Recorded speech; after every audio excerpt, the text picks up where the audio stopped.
Chang you को पाई फुंगजू की हालत देखी नहीं जा रही थी और इसके लिए वो सिर्फ डोंगवा तीजिन को ही ब्लेम कर रही थी। बट सीमिंग उसे इन्फॉर्म करता है कि वो रिसेंटली इमॉर्टल हनशन के पैलेस गया था। इमॉर्टल हनशन सीमिंग की तरह ही किस्मत का रिकॉर्ड रखते हैं, बट डिफरेंस ये है कि वो गॉड्स और इमॉर्टल्स की किस्मत के रिकॉर्ड रखते हैं। सो उन रिकॉर्ड से सीमिंग को पता चला था कि डोंगवा तीजिन और पाई फुंगजू एक दूसरे के लिए बने ही नहीं है, वो कभी एक साथ नहीं हो सकते। चैंग यू सीमिंग से पूछती है कि क्या हम पाई फुंगजू के लिए कुछ भी नहीं कर सकते। सीमिंग रियलाइज करता है कि एक चीज है जो हम पाई फुंगजू के लिए कर सकते हैं। चैंग यू का गुस्सा अभी भी डोंगवा तीजिन को लेकर शांत नहीं हुआ था और वो इसी फ्रस्ट्रेशन में आके पूरा वाइन का जग गटक लेती है और ड्रंक हो जाती है। और वो ड्रंक हालत में लियांग सांग को बाई फुंगजू समझकर अपने साथ रूम में ले जाती है और लियांग सांग की तो लॉटरी लग जाती है और वो बिना रजिस्ट किए उसके साथ चला भी जाता है। जी हांग मिनसू का लेटर पाके बहुत खुश थी।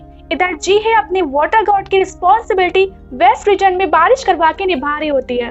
सो उसे पता ही नहीं था कि ताइची पैलेस में क्या चल रहा है और जब उसकी मेट डोंगवा तीजिन की शादी की खबर उसे दे दी है, वो सब काम छोड़ के वापस ताइची पैलेस में आके सीधे जी हांग के रूम की तरफ बढ़ती है। पर वहाँ कुछ ऐसा देखती है जिससे वो शॉक हो जाती है। वो क्या था आगे पता चलेगा। अदर साइड बाई फुंगजू ने डोंगवा तीजिन के लिए स्वीट पोटैटोज रोस्ट किए थे और इन स्वीट पोटैटोज को देखते हुए उसे उसके और डोंगवा तीजिन की शेयर की हुई मेमोरीज फ्लैश होने लगती हैं और वो कहती है कि चाहे अब मुझे आपसे सारे कनेक्शन तोड़ने पड़े, पर मैं आपको हमेशा याद रखूंगी कि आपने इन दिनों मेरी कितनी केयर की, जिंदगी तक बचाई मेरी। पर मेरे पास बदले में आपको देने के लिए कुछ भी नहीं है। मैं ये स्वीट पोटैटोज ही रोस्ट करके आपके शादी के तोहफे के रूप में छोड़ के जा रही हूँ, पर मुझे नहीं पता ये आप तक पहुंचेगा भी या नहीं। क्या आपको मेरी याद आएगी इसे देख के? नहीं भी आएगी तो कोई बात नहीं।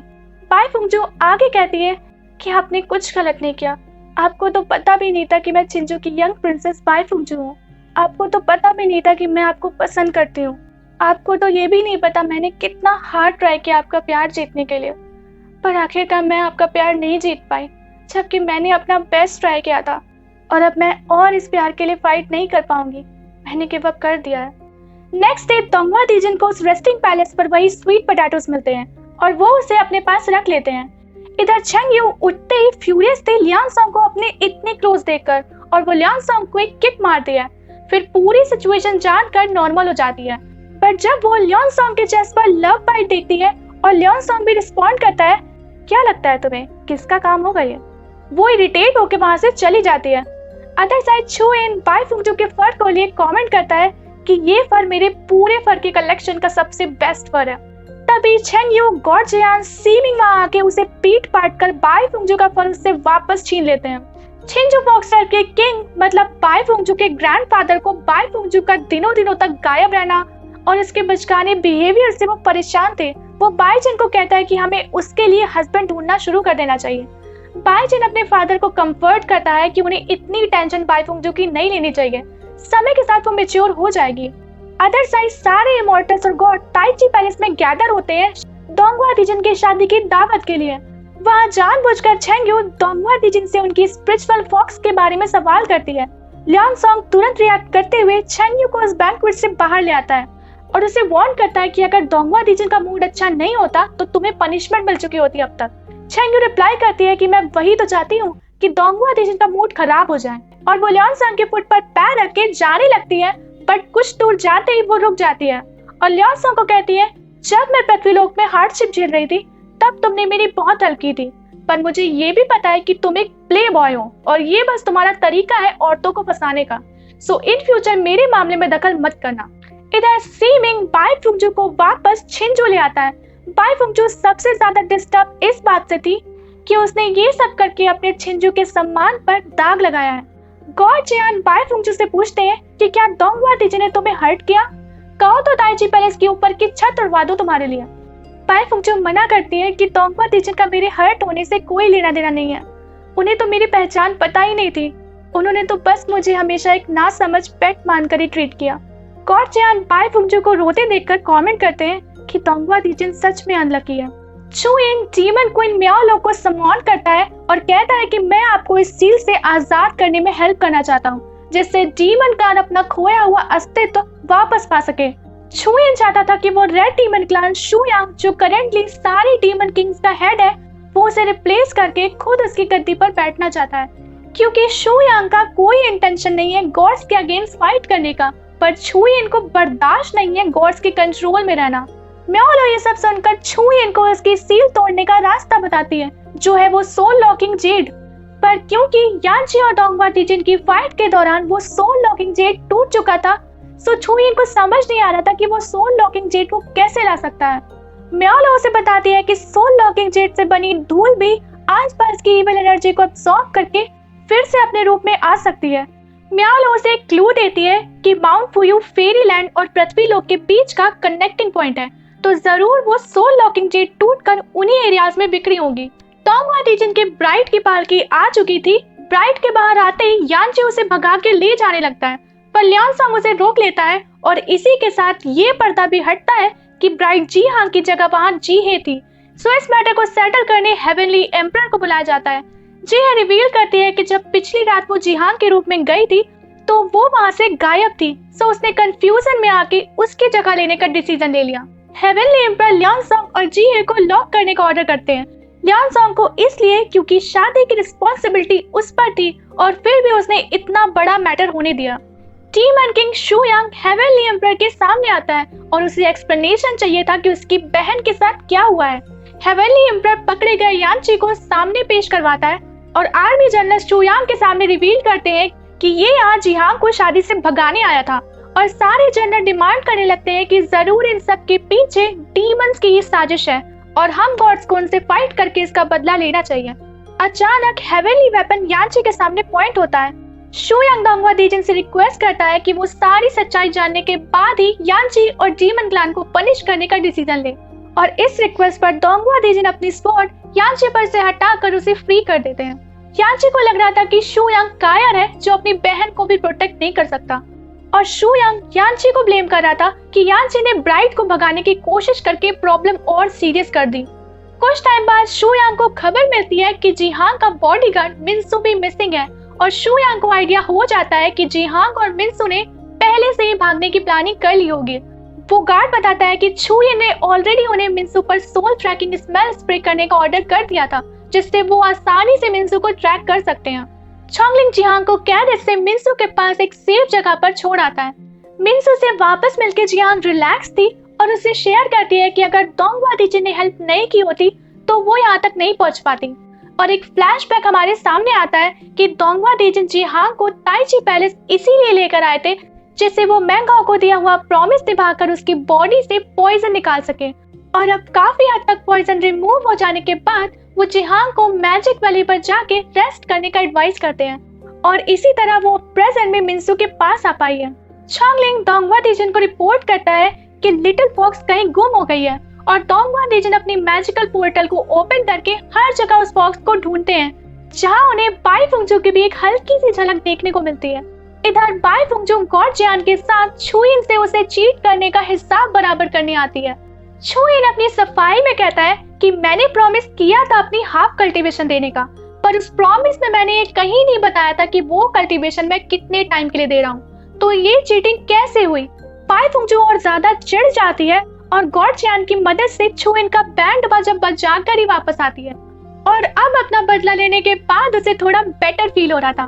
पर गॉड जियान को कुछ सस्पिशियस लग रहा था छू यिन की नई मैजिकल पावर को देख के, बट फिलहाल के लिए वो इस बात को टाल देते हैं। सो बाई फुंगजू को अब नेक्स्ट स्टेप अपने ग्रैंडफादर से माफी मांगना था।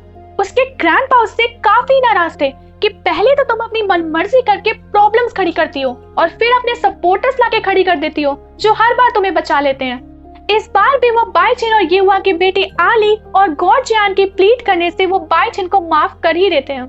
अदर साइड मिनसू नोटिस करती है कि जी हांग पर फिर से वो पॉइजन हावी होने लगा है, और वो ट्रीट करने के लिए मेडिटेट करती है कि शू यंग अपने डीमन गार्ड के साथ वहां पहुंच जाता है। वो मिनसू से कहता है कि जी हांग के बॉडीगार्ड के तौर पर मैंने तुम पे इतना ट्रस्ट किया, पर हर बार तुम डिसअपॉइंट ही करते हो मुझे। वो गार्ड्स को ऑर्डर करता है कि इन दोनों को वापस ले चलो। मिनसू आगे आके उन गार्ड से फाइट करता है और हर्ट भी हो जाता है।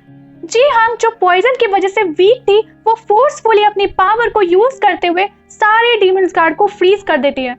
और जब शू यांग अपनी तलवार लेके मिनसू पर अटैक करने के लिए आगे आता है, जी हांग अपने भाई को भी आइस चेन से बांध देती है।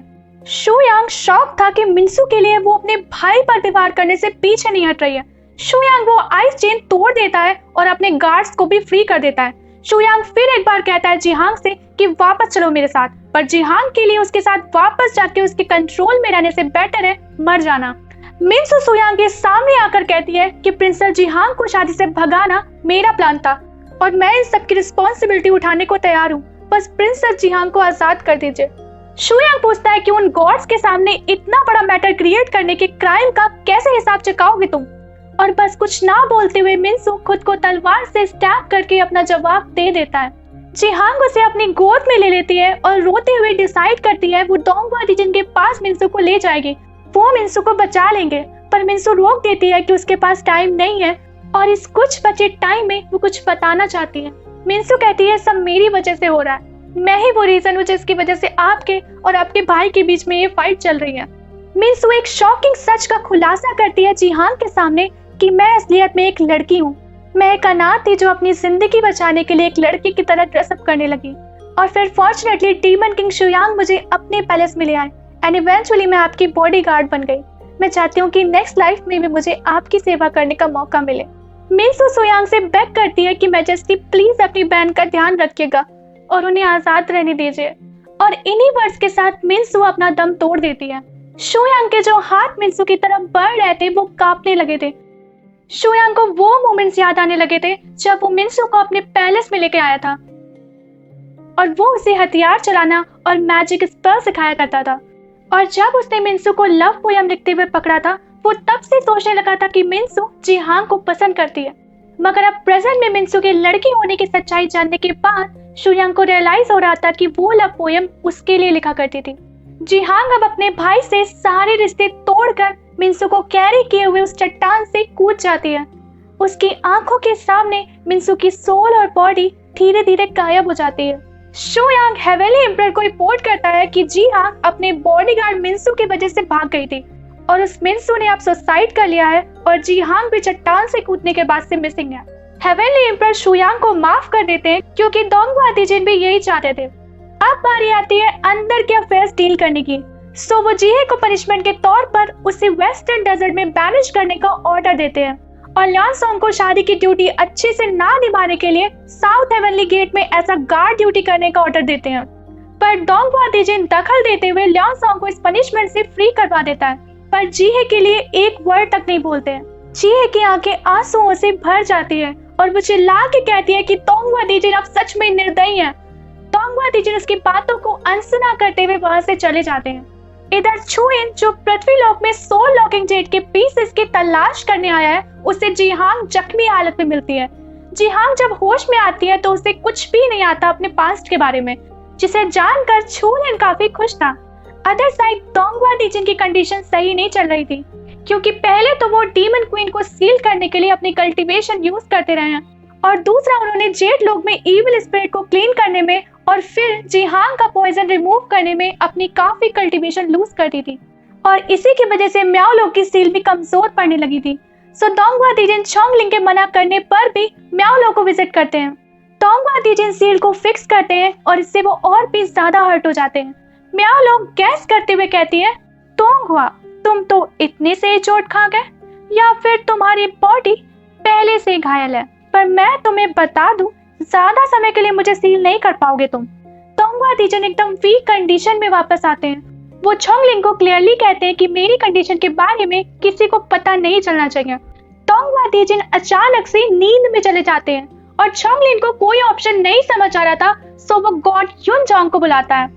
चोंगलिंग को चिंता सता रही थी कि अगर म्याओ लोगों को पता चल गया कि डोंगवा तीजिन नींद में जा चुके हैं तो वो कुछ ना कुछ प्रॉब्लम खड़ी कर सकती है। सो चोंगलिंग और ल्यानसोंग का सुझाव था कि अगर गॉड युनजोंग पास्ट लाइफ मैजिक को यूज करते हुए डोंगवा तीजिन की हाफ शैडो को मैजिक वैली में रीबॉर्न करवा दे तो उनकी प्रेजेंस ही काफी रहेगी म्याओ लोगों को कंट्रोल में रखने के लिए। इवन दो डोंगवा तीजिन तक को अपने इस हाफ शैडो के पुनर्जन्म का पता नहीं चलेगा, और जब तक डोंगवा तीजिन अपने 100 डे की नींद पूरी करके वापस आ जाएंगे तब तक वो हाफ शैडो भी अपनी जिंदगी पूरी करके वापस डोंगवा तीजिन में समा जाएगी। गॉड युनजोंग को ये सुझाव प्रेजेंट सिचुएशन को देखते हुए बिल्कुल सही लग रहा था और वो एग्री कर लेते हैं। पर वो कंडीशन रखते हैं कि उनके ये करने के बाद उन तीनों को फॉरगेटिंग रिवर का पानी पीकर ये सब भुला देना होगा, जिससे ये सीक्रेट कहीं बाहर न जाए, और वो दोनों मान जाते हैं। पाई फुंगचू अपनी फैमिली की तरफ से शादी के लिए अरेंज किए जा रहे सारे पर्सन को डरा के भगा दे रही थी। पाई जन गॉड जियान से कंप्लेन कर रहे होते हैं कि पाई फुंगचू हर इमॉर्टल्स और गॉड को रिजेक्ट करती जा रही है, और अब सारे एल्डर उसके इस बिहेवियर से बहुत नाराज हैं। गॉड जियान का कहना था कि पाई फुंगचू अभी भी दोंगवा तीजिन को भूल नहीं पाई है। गॉड गोचू जो अंडरवर्ल्ड के गॉड है, जिनके पास हर मरे हुए पर्सन की सोल के कर्मों का रिकॉर्ड होता है, और उन्हीं रिकॉर्ड्स के बेसिस पर वो सोल को पुनर्जन्म मिलेगा या पनिशमेंट डिसाइड करते हैं। सो गॉड गोचू पाई फुंगचू से मिलने आए थे कुछ सीक्रेट इन्फॉर्मेशन लेके, और वो इन्फॉर्मेशन दोंगवा तीजिन से रिलेटेड थी। क्योंकि अंडरवर्ल्ड के साथ श्वांची टेरेस भी गॉड गोचू के कंट्रोल में आती है, सो उन्हें पता चल गया है कि गॉड युआनचांग ने पास्ट लाइफ मैजिक के थ्रू दोंगवा तीजिन की शैडो को रिबॉर्न करने का प्लान किया हुआ है। सो गॉड गोचू पाई फुंगचू को सजेस्ट करते हैं कि ये एकदम सही टाइम है उसका दोंगवा तीजिन का कर्ज उतारने का। पाई फुंगचू भी तैयार हो जाती है और गॉड गोचू को अपनी भी हाफ शैडो को वहीं रिबॉर्न करने को कहती है जहाँ दोंगवा तीजिन की शैडो बॉर्न होने वाली है। उसकी बस यही विश थी कि शायद जो कर्ज वो नहीं चुका पाई, शायद उसकी शैडो दोंगवा तीजिन की हाफ शैडो की किसी भी तरह से हेल्प करके चुका सके। गॉड गोचू उसकी हाफ शैडो को ले लेते हैं और कहते हैं कि अब देखते हैं कि तुम इस शैडो के थ्रू अपना कर्ज चुका पाओगे या नहीं। गॉड गोचू उसे ये इन्फॉर्मेशन भी देते हैं कि अगले 300 सालों में दोंगवा तीजिन पृथ्वी लोक में एक आम इंसान की तरह जन्म लेने वाले हैं, इंसानों की 8 तरह की सफरिंग और हार्डशिप को एक्सपीरियंस करने के लिए। और ये इन्फॉर्मेशन पाई फुंगचू को रिलीफ पहुंचाती है कि अगर बाई चांस उसकी शैडो दोंगवा तीजिन का कर्ज नहीं चुका पाई, तो वो 300 सालों बाद दोंगवा तीजिन की पृथ्वी लोक में जाके उन्हें किसी खतरे से बचा के चुका लेगी। सिंपल। ताइची पैलेस में दोंगवा तीजिन अपनी नींद से जाग चुके थे। चोंगलिंग ने भी एक्सपेक्ट नहीं किया था कि दोंगवा तीजिन इतनी जल्दी नींद से बाहर आ जाएंगे। दोंगवा तीजिन चोंगलिंग से कहते हैं कि मैं समय से पहले ही पृथ्वी लोक जाके वो 8 मिस फॉर्च्यून एक्सपीरियंस करना चाहता हूँ, जिससे मेरी कल्टीवेशन जल्दी रिकवर हो सके। अगर आपको समझ नहीं आया कि दोंगवा तीजिन के पृथ्वी लोक में जन्म लेने से और कल्टीवेशन रिकवर होने से क्या कनेक्शन है, सो कनेक्शन ये है कि दोंगवा तीजिन को अपनी कल्टीवेशन रिकवर करने के लिए एक प्लेस चाहिए और काफी लंबा समय, और यहाँ ताइची पैलेस में दोनों ही नहीं है। बट अगर वो पृथ्वी लोक में जन्म लेते हैं तो वहां पर उनके पास एटलीस्ट 60 से 70 साल का वक्त मिल जाएगा कल्टीवेशन वापस पाने के लिए। और क्योंकि हेवन लोक और पृथ्वी लोक के समय में इतना डिफरेंस है कि पृथ्वी लोक के 60 से 70 साल हेवन लोक के कुछ दिन के बराबर है, सो कल्टीवेशन पाने के लिए दोंगवा तीजिन का पृथ्वी लोक में जन्म लेना ही बेस्ट ऑप्शन है। सो नेक्स्ट सीन में हम पृथ्वी लोक के किंग के पैलेस में पहुंच जाते हैं, जहां किंग डेस्परेटली प्रिंस के पैदा होने का वेट कर रहे थे, पर आसपास का नजारा दुख और डिसअपॉइंटमेंट से भरा हुआ था, क्योंकि हर तरफ आंधी तूफान आ रहे थे, बिजली कड़क रही थी। ऑफिशियल्स बाहर वेट कर रहे थे कि किंग बाहर आए और इस नेचर की तबाही का कुछ सोल्यूशन निकाले, क्योंकि हजारों लोग कहीं बाढ़ से तो कहीं सूखे से मर रहे थे। किंग के प्रिंस ने तो जन्म ले लिया था, पर प्रिंस को पैदा करते हुए क्वीन ने अपनी जान गंवा दी थी। भारी मन से किंग अपने बेटे को नाम देते हैं श्वानरन, और बाहर आके एक न्यायप्रिय और रिस्पॉन्सिबल किंग की तरह अपनी जनता की प्रॉब्लम्स को सॉल्व भी करते हैं। हेवन लोक में चेंग यू सीमिंग से पूछती है कि दोंगवा तीजिन ने आने वाली सेरेमनी को कैंसिल क्यों कर दिया। सीमिंग रीजन बताने में हिचकिचा रहा था, पर चेंग यू सीमिंग से निकलवा ही लेती है कि दोंगवा तीजिन पृथ्वी लोक गए हैं मिस फॉर्च्यून एक्सपीरियंस करने के लिए, और चेंग यू के थ्रू ये खबर बाई फुंगचू तक पहुंच जाती है। बाई फुंगचू सीधे पहुंचती है सीमिंग के पास और सीमिंग को दोंगवा तीजिन से रिलेटेड रिकॉर्ड रखते हुए देख लेती है। अब सीमिंग तो बाई फुंगचू को ये सीक्रेट बताने से रहा, सो बाई फुंगचू खुद कुछ टाइम बाद छुप के वो रिकॉर्ड ओपन करके इंफॉर्मेशन पा लेती है कि दोंगवा तीजिन ने कहाँ जन्म लिया है। पर सीमिंग को भी उस रिकॉर्ड के रखने की पोजीशन से पता चल जाता है कि किसी ने इस रिकॉर्ड से छेड़छाड़ की है, और बाई फुंगचू के अलावा कौन हो सकता है। बाई फुंगचू भी अपना भांडा फोड़ होने के बाद सामने आ ही जाती है और कहती है कि मैं बस दोंगवा तीजिन की एक झलक देखने पृथ्वी लोक जाना चाहती हूँ। पर सीमिंग को पता था कि उसका मन एक झलक से तो नहीं भरने वाला है, सो वो बाई फुंगचू को वार्न करते हैं कि वो वहां ना जाए, और अगर वो वहां जाके अपने फेरी मैजिक से दोंगवा तीजिन की हेल्प करने की कोशिश करती है तो ये मैजिक का इफेक्ट उस पर उलट वार करेगा, जो इतना सीरियस हो सकता है कि वो उसकी इमॉर्टैलिटी को भी नुकसान पहुंचा सकता है, क्योंकि फेरी मैजिक पृथ्वी लोक में यूज करने पर पाबंदी है। इसे सुनकर बाई फुंगजू एग्री कर लेती है कि वो पृथ्वीलोक नहीं जाएगी और वो तोंगवा तीजिन की पहले से डिसाइडेड किस्मत के साथ कोई छेड़छाड़ नहीं करेगी।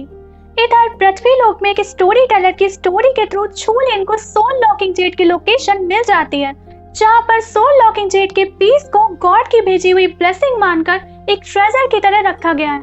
नेक्स्ट सीन में हम उसी किंग को देखते हैं जो हंटिंग कंपटीशन की अनाउंसमेंट करते हैं और यहाँ हम तोंगवा तीजिन के अवतार श्वानरॉन को देखते हैं जो इस राज्य का क्राउन प्रिंस है और इसका बड़ा भाई भी है, जिससे श्वानरॉन को हमेशा फेवर मिलने से दिक्कत रहती है। कंपटीशन शुरू होते ही श्वानरॉन का घोड़ा किसी पॉइजन की वजह से मर जाता है, जिसमें श्वानरॉन का काफी समय बर्बाद हो जाता है। बट एनीवे वो दूसरा घोड़े पर सवार होकर फिर से कंपटीशन को ज्वाइन करता है। एल्डर प्रिंस की वजह से श्वानरॉन का दूसरा शिकार मिस हो जाता है। एल्डर प्रिंस जब देखते हैं कि श्वानरॉन ने अभी तक केवल एक ही शिकार किया है, वो इनडायरेक्टली मजाक उड़ाते हुए उसे अपना शिकार शेयर करने का ऑफर करता है, बट श्वानरॉन रिजेक्ट कर देता है। श्वानरॉन अपने पहले पकड़े शिकार को ऊपर फेंककर गोल्डन ईगल को अट्रैक्ट करता है, जिससे वो गोल्डन ईगल का शिकार कर सके। पर सामने किसी पर्सन पर पीछे से वोल्फ का अटैक होते देख वो एरो को वोल्फ की तरफ एम कर देता है। इन सब से अनजान वो पर्सन गोल्डन ईगल पर टारगेट कर रहा था और गोल्डन ईगल का शिकार करने में कामयाब हो जाता है। सो ये पर्सन है ये चिंगटी, जो श्वानरॉन के किंगडम के प्रीवियस आर्मी जनरल का बेटा है। चिंगटी इस गोल्डन ईगल को श्वानरॉन को ही दे देता है, क्योंकि श्वानरॉन की ही टेक्निक की वजह से वो गोल्डन ईगल अट्रैक्ट हुई थी, जिससे वो आसानी से उस पर टारगेट कर सका और साथ ही श्वानरॉन ने उसकी वोल्फ से जान भी बचाई थी। श्वानरॉन चिंगटी की ऑनेस्टी से बहुत इम्प्रेस होता है। श्वानरॉन के गोल्डन ईगल जैसे रेयर क्रिएचर को हंट करने की वजह से हंटिंग कंपटीशन का विनर उसे ही घोषित किया जाता है। किंग अपने बेटे श्वानरॉन पर पड़ोसी देश की तरफ से हो रही डिस्टर्बेंस को शांत करने की रिस्पॉन्सिबिलिटी देता है और इस बैटल में उसका साथ देने के लिए वो ये चिंगटी को चुनता है as a vice commander. Scene shift होता है और इधर बाई फुंगजू विचार कर रही थी कि उसे पृथ्वीलोक जाना चाहिए या नहीं जाना चाहिए, एंड फाइनली वो डिसाइड करती है कि उसे जरूर जाना चाहिए,